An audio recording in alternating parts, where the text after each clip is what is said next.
মালদায় মাদক পাচারের রমরমা। 2 মাসে অভিযান চালিয়ে 72 কেজি ব্রাউন সুগার উদ্ধার হয়েছে। গ্রেফতার করা হয়েছে 120 জনকে। ধৃতদের অনেকেই বিহার ঝাড়খণ্ডের বাসিন্দা। পুলিশ সূত্রে খবর, উত্তর পূর্ব ভারতের বিভিন্ন রাজ্য থেকে কাঁচা মাল আসছে মালদায়, আর সেখানেই তৈরি হচ্ছে ব্রাউন সুগার। এরপর তা ছড়িয়ে পড়ছে দেশের বিভিন্ন প্রান্তে।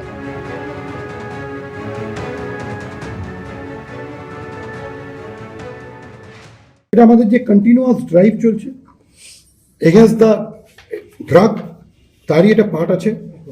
আমরা এখনো পর্যন্ত প্রায় 72 কিলো ব্রাউন সুগার এবং ক্রুড ম্যাটেরিয়াল মিলে সিজার করেছি। আর শতাধিক, আমি আগেই বলেছি, শতাধিক অ্যারেস্ট হয়েছে।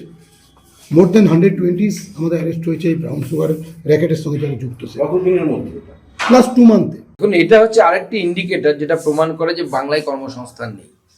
যখনই কোনো রাজ্যে বা কোনো দেশে কর্মসংস্থান কমে যায় তখনই সেখানে অবৈধ প্রত্যেকের মানুষ তো না খেয়ে থাকতে পারবে না, তাকে তো রোজগারটা করতে হবে, সংসারটা তো চালাতে হবে, ছেলে মেয়ের মুখে ভাত তুলে দিতে হবে। তখন এই ধরনের অবৈধ পথ তারা নেয়, সেটাই নিচ্ছে। এই ধরনের ব্যবসায় কাস্টমারও বাড়ে যত জব সিকিউরিটি কম থাকে বা জব অপরচুনিটি কম থাকে, চাকরির সুযোগ কম থাকে। এর কাস্টমার বাড়ে, মানুষের মধ্যে হতাশা আসে, হতাশা থেকে মানুষের মধ্যে এই ড্রাগ বা নেশা করার প্রবণতা বাড়ে। এই ধরনের ব্যবসা যারা করে তাদের জন্য উইন উইন সিচুয়েশন, কিন্তু সাধারণ মানুষের জন্য অত্যন্ত দুর্ভাগ্যজনক, আমাদের যুব সমাজের জন্য অত্যন্ত বিপদ। এটা প্রমাণ করছে যে পশ্চিমবঙ্গে কর্মসংস্থান নেই। মালদা জেলাতে মাদকের এটা বাড়ছে না, অলরেডি কমছে। আমাদের সম্মানীয় পুলিশ সুপার যেভাবে এটার পেছনে লেগেছে পুরো টিম করে, উনি চাইছে যে একটা পুরো মালদা জেলায় পরিচ্ছন্ন আসক্ত যারা আছে তাদেরকে যেন ওই জায়গা থেকে বের করা যায়, এবং বিশেষ করে ইয়ং জেনারেশন, এটা ফালতু বিজেপির একটা অভিযোগ। আমাদের জেলার পুলিশ কিন্তু খুব অ্যাক্টিভ আছে। আপনি দেখছেন আমার এসপি সাহেব স্কুলে স্কুলে যাচ্ছে অ্যাওয়ারনেস করার জন্য, এন্ড ওরা খুবই সতর্ক আছে, খুবই অ্যাক্টিভ আছে। আশা করি এরকম জিনিসটা আমরা আটকাতে পারবো। এন্ড আমাদের বাচ্চাদের সেফটির জন্য আমাদের ডিস্ট্রিক্ট চাইল্ড প্রোটেকশন অফিসারও আছে, আমাদের চাইল্ড ওয়েলফেয়ার কমিটিও আছে। যদি যেখানে আপনারা কিছু এরকম কেস পান আমাদেরকে জানাতে পারবেন, আমরা সঙ্গে সঙ্গে ব্যবস্থা। আইপ্যাক মামলায় সুপ্রিম কোর্টে হলফনামা পেশ করল ইডি, যেখানে বলা হয়েছে নথি নেওয়ার আগে কোনো তদন্তকারী আধিকারিকের অনুমতি নেননি মুখ্যমন্ত্রী।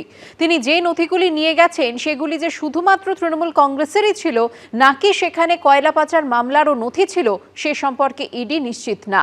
কিন্তু প্রশ্ন হলো, শুনানির আগে এই হলফনামা জমা দেওয়া হলো না কেন?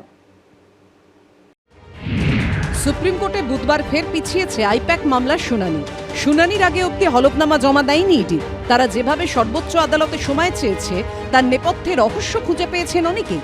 শুনানি পেছনোর পর আইপ্যাক মামলায় হলফনামা পেশ করেছে এনফোর্সমেন্ট ডিরেক্টরেট, যেখানে মুখ্যমন্ত্রীর দাবির বিরোধিতা করেছে তারা।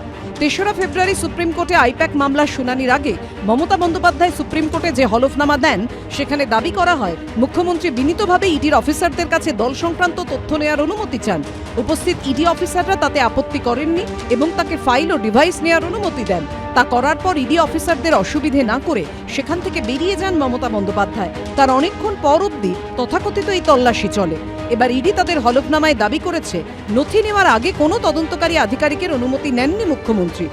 মুখ্যমন্ত্রী যে নথিগুলো নিয়ে গেছেন সেগুলি যে শুধুমাত্র তৃণমূল কংগ্রেসেরই ছিল নাকি সেখানে কয়লা পাচার মামলার নথিও ছিল সে সম্পর্কে আমরা নিশ্চিত নই। তল্লাশির সময় স্পষ্টত ক্ষমতা এবং শক্তি প্রদর্শন করে ঘটনাস্থলে প্রবেশ করেন মুখ্যমন্ত্রী এবং বারবার বারণ করা সত্ত্বেও তিনি নথি নিয়ে যান। 3রা ফেব্রুয়ারি মুখ্যমন্ত্রীর হলফনামার জবাব দেওয়ার জন্য সুপ্রিম কোর্টে সময় চেয়েছিল কেন্দ্রীয় এজেন্সি। 15 দিন পর 18 ফেব্রুয়ারি অর্থাৎ বুধবারও ফের সুপ্রিম কোর্টে সময় চায় ইডি।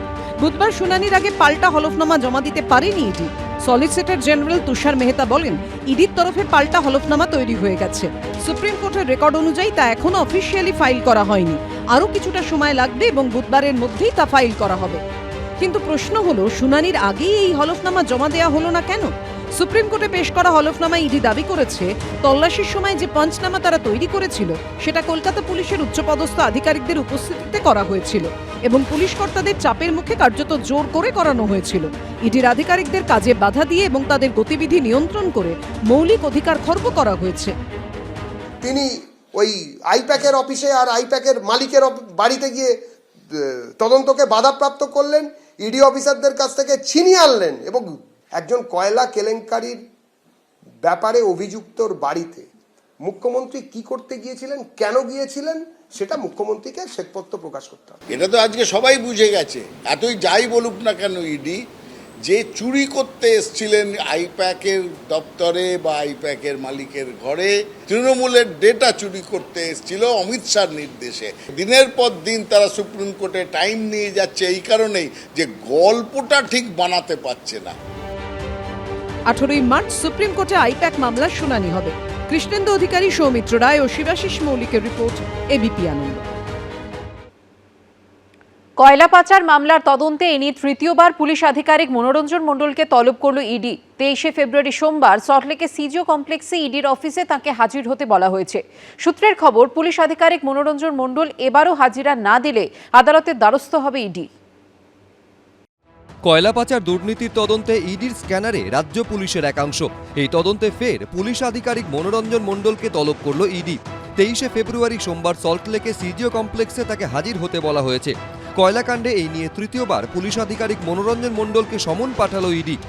ইডি সূত্রের খবর, দুবার তাকে তলব করা হয়েছিল, তিনি হাজিরা এড়িয়েছেন।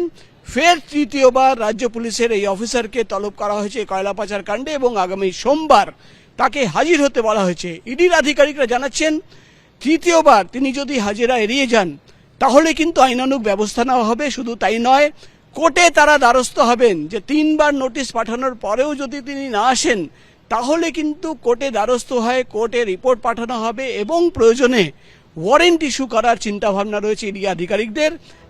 সম্প্রতি কয়লা পাচারের তদন্তে একাধিক জায়গায় তল্লাশি অভিযান চালিয়েছে ইডি। আর এই আবহেই 9 ফেব্রুয়ারি এবং 13 ফেব্রুয়ারি 4 দিনের মধ্যে দুবার এনফোর্সমেন্ট ডিরেক্টরেটের তলবে হাজিরা এড়ান পুলিশ আধিকারিক মনোরঞ্জন মণ্ডল।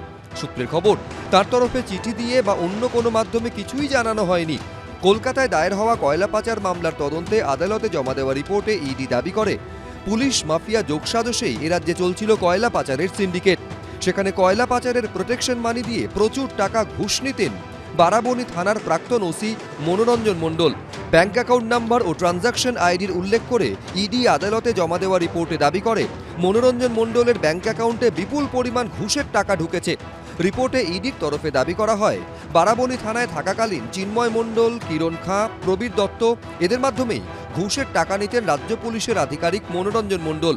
ইডির দাবি, হোয়াটসঅ্যাপ চ্যাটে মনোরঞ্জন মণ্ডল একটি 1 কোটি টাকার চেকের ছবি শেয়ার করেছিলেন, যেখানে অ্যাকাউন্ট হোল্ডার হিসেবে নাম রয়েছে ধৃত কয়লা মাফিয়া চিন্ময় মণ্ডল ও তার সহযোগী প্রবীর দত্তর। এরপর 2025 সালের 10 নভেম্বর 1.5 কোটি টাকার চেক জমা পড়েছে প্রবীর দত্তর অ্যাকাউন্টে।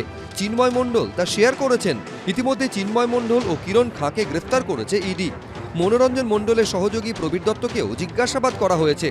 গত 27শে জানুয়ারি বারাবণী থানার প্রাক্তন ওসি মনোরঞ্জন মণ্ডলকে বুদবুদ থানার ওসির দায়িত্ব দিয়ে বদলি করা হয়, কিন্তু তিনি দায়িত্বভার নেওয়ার আগেই 3রা ফেব্রুয়ারি কয়লাকাণ্ডে তার দুর্গাপুরের বাড়িতে তল্লাশি চালায় ইডি। এরপর 10 ফেব্রুয়ারি তাকে আসানসোল দুর্গাপুর কমিশনারেটের স্পেশাল ব্রাঞ্চে বদলি করা হয়। এবার ইডির তৃতীয় তলবে মনোরঞ্জন মণ্ডল হাজিরা দেন কিনা সেটাই দেখার। প্রকাশ সিনহা, এবিপি আনন্দ, কলকাতা। এবিপি আনন্দ, এগিয়ে থাকে, এগিয়ে রাখে।